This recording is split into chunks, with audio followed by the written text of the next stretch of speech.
You're recorded now. Alexa, stop music. Hello, everybody. Hello again.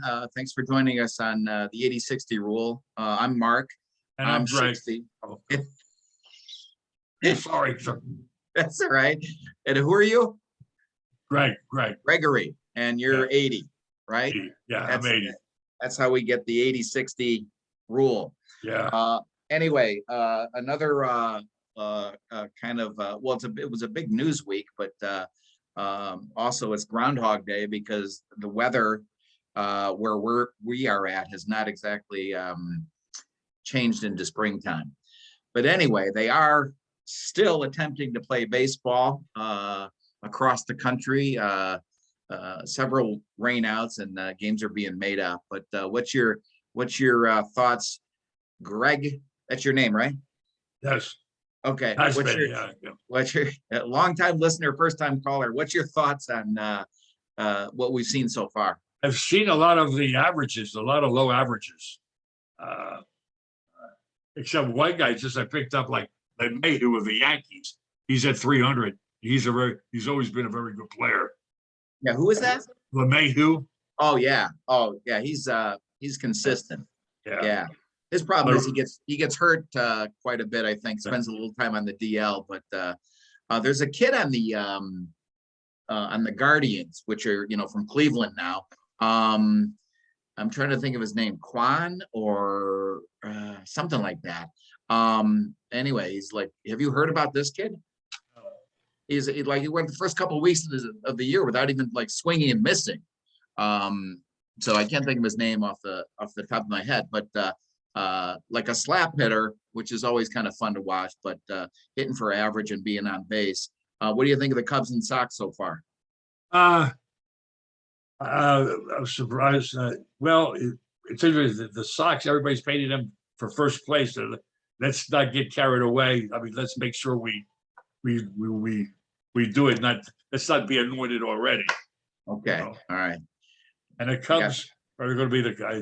They're going to be like 500 team, I think.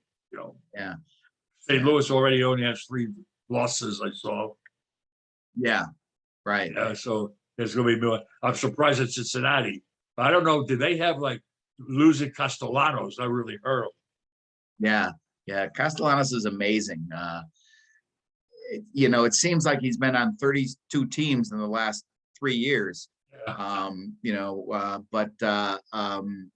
Just in terms of contracts and stuff like that, circumstances. But he's fun to watch too because he's a doubles machine. With him, it's always in the gap, and then I like the guy a lot. He's a pretty cool guy, interviews and stuff like that. But I know if he met you, he would like you too. Yeah, I think he would. I think I'd make a good impression on him. I think initially. Yeah.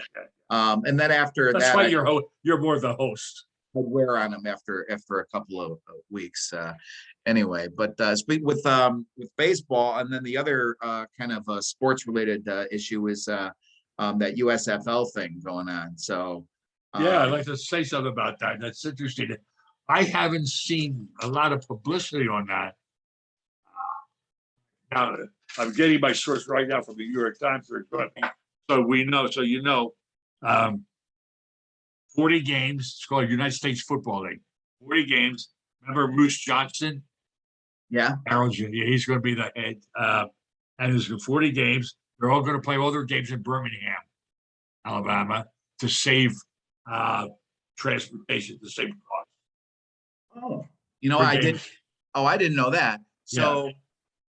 So one stadium, and it's just game after game after game there. Yeah, one stadium it's going to be called, and the name of the team is the Stallions. Birmingham Stallions. Yeah. So everybody's going to play at that stadium? Yes. Wow. All 40 regular season will be played in Birmingham. Will be followed by semifinals and finals on June 25th, July 1st in Canton, Ohio, site of the Pro Football Hall of Fame. Oh, cool. So they're trying to kind of legitimize themselves by going to Canton. Yeah. Now, I know it's interesting. I was talking to somebody about, not about this, but she said something to me, and I'm thinking it now, realize now. I think, can you watch any football game? Me? Yeah, I don't do the football thing. I've got the MLB and I've got the NHL, yeah. but so what were they Well, saying? my point is, unless I know the players, Oh, can so I if I watch? would, Oh, I got you mean. Does it hold my interest if I sit down? yeah, I'm Yeah. not the only guy, Paxton Lynch. He's with Michigan, who played for the Broncos for 4 games. Yeah. Uh, All right. Hey, move yeah, move back a little bit, Greg. yeah, and Shea Patterson. Yeah. Well, let me ask you, go back to the Birmingham thing. If everybody is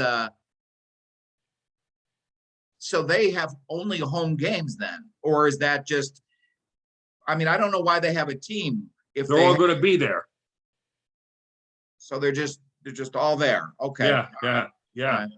All right. To save costs. So okay. Do you think it's gonna make it? I don't know. You know, Yeah. like it's interesting. When the season was over, I said, "Oh, we want some more football." Then I'm looking and say, "Wait a minute, do I know these things? Save my energy for September." You know, Yeah. hey guys, Okay. oh, yeah, Jeff Fisher's going to be one of the managers. Okay. Coach Coaches. Jeff Fisher and Skip Holtz's son, and Lou Holtz's son. Lou Skip. Holtz's son Skip. Yeah. And then Kevin Sumley, who was with Houston Gamblers. Right. He was, I forget who he was with. So it's interesting. It is kind of cool that they're doing a callback to the original USFL, you know, from years ago. But what I think they're going to make it, and I'll tell you why. It's not I mean, they've kind of figured out it's not about putting seats in the people in the seats, because that's, I mean, they're doing the one stadium, right? So that's Right. cool. They'll get some people initially, you know, from the area there to do that and everything, and that's cool. But I'm sure that the business model is because of betting. Betting is so available now across the country. I mean, seriously, I talking to somebody the other day who's a bettor, and he was betting on, like, you know, ping pong, meaning like, because everything is on your phone, or everything is on you're available to see anything, all these all these betting sites. So this is just going to be one more thing that people can bet on. So I think definitely it's going to be successful. There's got to be a reason, because Fox and NBC are broadcasting that. Right. I think it's going to be, there's a void when it comes to betting and paying attention during these months, and it's going to fill it.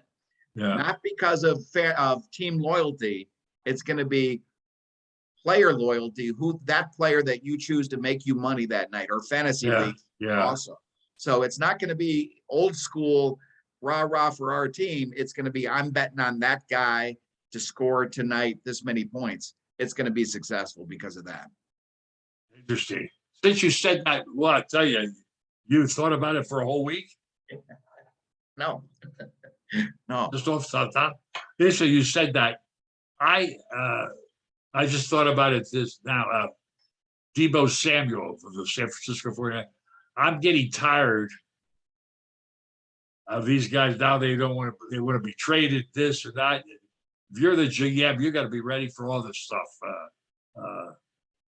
He has, I think, one more year in his contract, but right away, and yet he's been you could say he's been, I don't want to say abused, but he's been used defense, running back, and they don't, their life cycle, their tenure is not that long, maybe 4 or 5 years, right, the most. Right. Yeah. But you go like, when do you think the public could be hired of players doing stuff like that? Yeah. I know we lose some money. They've lost money, sports, over Kaepernick. Yeah. What he did, okay. What do you mean they've lost what? Well, so some attendance. Some people I know, right. They don't want, because they're tired of that. Right. And all the money they've been asking. So you just wonder. Yeah, but I guarantee you those same people who might not be going, who are saying, I'm not going to that stadium, are going to bet. Yeah. their Yeah, online bet. yeah. It's Yeah. yeah. It's just Exactly. interesting how it is. Yeah. No, I know. And I think it's a great idea, to be honest with you. Instead of trying to roll it out where everybody's traveling around and build up city loyalty, at that that's even rough for the established teams. So And it's interesting, like you got I'll mention the teams. Michigan Panthers, so Detroit is okay. You've got the Houston Gamblers, Birmingham Stein, the New Orleans Breakers, and the Pittsburgh Ballers. So Pittsburgh as a team, they follow. Philadelphia's got a team too, though, right? No. No? Well, I don't know. They didn't say it. Oh, okay. Oh no, yeah, I'm wrong. In addition to New Jersey, Philadelphia, and Tampa Bay. Oh, okay. I didn't read Right. the first sentence. Yeah. Okay. All right. Yeah, I think it's going to be interesting for that reason alone. But we wish him luck. We wish him Yeah, luck. we do. Yeah. I mean, yeah, it's there's seriously, if you go into a casino and you look at the sports book, they got horse racing from the moon. I mean, it's all these events are on. That's just one more event that people are going to get interested in. Yeah. Yeah. So anyway, with as far as revenue and stuff like that goes, what about like the selling of advertising? I'm pointing to like I like to address that with baseball, if I may. yeah, Right? yeah. With baseball. They're going to have ads on uniform, patches on sleeves. Well, that's official. Yeah, huh? That's official. Yeah. Wow. I'll read it. I'll read the let me read it. And I have the wrong article. It's have it here. I have it. Okay. Since I'm saying, isn't that something with Bauer? I forgot his first name. Trevor Bauer could have a lot of problems. Is he still trying to come back? Oh yeah, they keep giving him an extension. But I mean, he's not able to play. No, not able to play. Right. Okay. Yeah. Okay, I got this March 10th memorandum. Understated for a new collective bargaining agreement between MLB and the Players Association. Gave the 30 teams the right to sell patch ads on uniforms and sticker ads on helmets. So my question is, what's next? On your butt? On your forehead? If you're bald, you take your hat off and you see another ad here. Yeah, lean forward. That's here. Lean forward. We can put an ad right. Yeah, right there. Right. What's next? Like, yeah, I don't. You're going to say, wait a minute. Where is the team? Where's the name of the team? Right. I know that in Europe, like with I think it's like the Italian league. I'm talking like basketball, and also in Europe in their hockey leagues. There's patches all over the uniforms. Or the soccer's a big one, right? It's always yeah. Right there.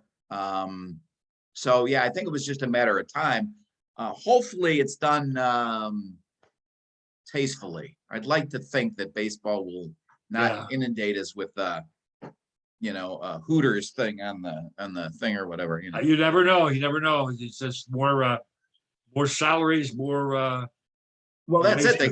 They have to figure out new and innovative ways to keep up with everything like that. Yeah. Since you said that, I got a question on this.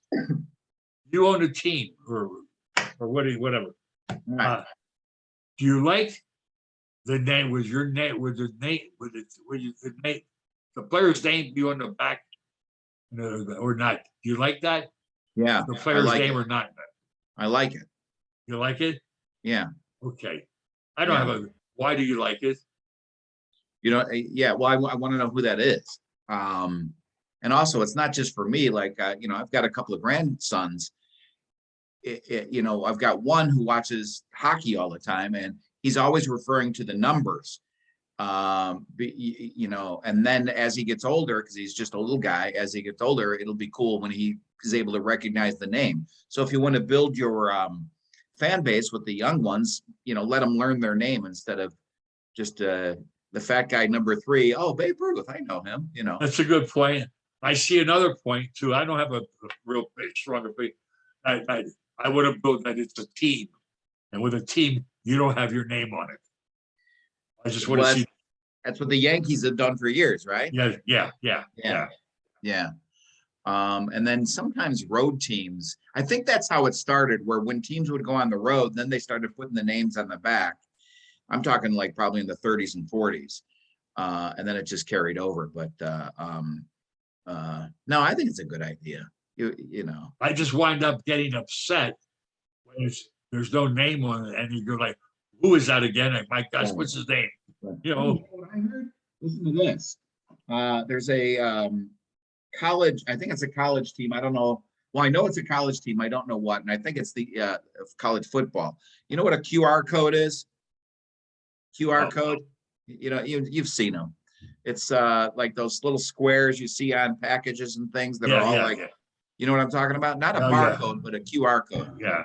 They're going to have somewhere on their jersey, they'll have the number somewhere, but then they're going to have this QR code. So like when I'm watching the game, I can take a picture of that guy's uniform from my couch, and then it gives me all his stats on my phone. Oh.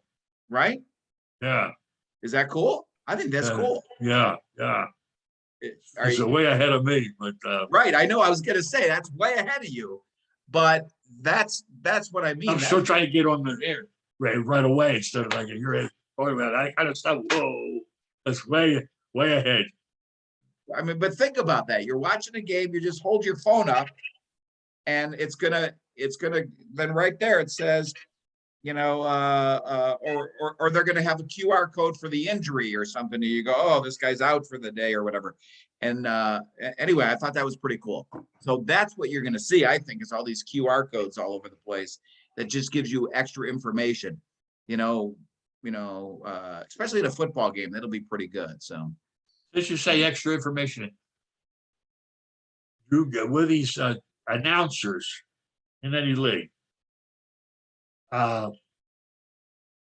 do people should they know? Hey, when they played, that was in the '80s. You can't mention some players that were in the '80s. A lot of people have no idea who they're talking about. Oh, the announcers when they say, like if you keep mentioning Dan, who played it? Dan Hampton or something like that. Right. Right. Yeah, time marches on, and it's kind of like it's a tell on what your sweet spot is, the people you refer to. You know what I mean? Like Tim McCarver, I remember always used to. Oh my gosh, his references you're talking about. Yeah. That they'll say that's the best. Well, Hawk Harrelson was like that on the White Sox. He would mention somebody. Well, I was good friends with, and he'd mention a guy like from 1967, and it's like, okay, I might know who that is because of the baseball card or whatever, but nobody else who's watching this broadcast knows who you're talking about, Hawk. The Cubs announcers the other night were, you remember Charo? Yeah. One of them, I tuned in the middle of it, but one of them mentioned Charo, and then they were talking about how nobody knows who that is. And then one of the younger reporters was going about, get with it, guys. Nobody, come on, that was 50 years ago or whatever. It was just kind of funny that they were touching on exactly what you're talking about here. Yeah, you really got you got to try and stay to the present, But right. Well, you're an example of that, right? Here you are. It says right on their screen there. It says 80. And you, when I talk to you about sports and everything, it's always current rosters or draft picks or something like that. So it can be done. You're an example of somebody who stays tuned into everything. Although a couple weeks ago you said Pat Sajak was witty. I thought, okay, this guy. I stand by that. I watch him. He's very quick. We got to get you out. Who I was surprised with. What's her name? Vanna White. When she took over for Pat Sajak, she was very good. She was good? Yeah. Because I just saw her hitting the button, but she was really right. Yeah, I didn't see any of those. I should probably check them out just to see how she did. Yeah, I mean, Do you know who Dave Chappelle is? yes, All right. Have you ever watched any of his specials? yes, yes. Oh, good. All right. Do you think he was funny? I do. Yeah, good. Okay. That's interesting. Not too many people in their spectrum have Pat Sajak and Dave Chappelle in the same, but you do. That's good. All right. He's funny. You gotta stay with him. No, I know. You know, Oh, you talk about, yeah, Chappelle. Yeah. I like his interviews. Yeah. He's on Yeah. Netflix on interviews. Oh, okay. All right, cool. All right. Hey, we have to wrap this one up. But you said you've got, maybe next time we can do a New York Times quiz. Oh, well, yeah, next time. Yeah, yeah. All right. I got some other things too to discuss. Yeah. Do you? All right. Yeah. All right. Well, I'm gonna keep the same sweatshirt on. Is that okay? All right, sure. All right. Anyway, nice talking to you. I love that stuff. Likewise. I can't wait to see the results of as the USFL kind of unfolds, because I think that's going to be interesting. And maybe sooner or later the weather will turn weather will turn out a little better, so they play a little bit more better quality baseball. Maybe we could take the show on the road and go to Birmingham. Yeah. Maybe they'll invite us. All right. Cool. All right. I'm in. All right. Who knows? You never know until you ask, right? You never know. That's right. All right. Well, I'll check in with you later. Okay. Thank you. All right. Bye.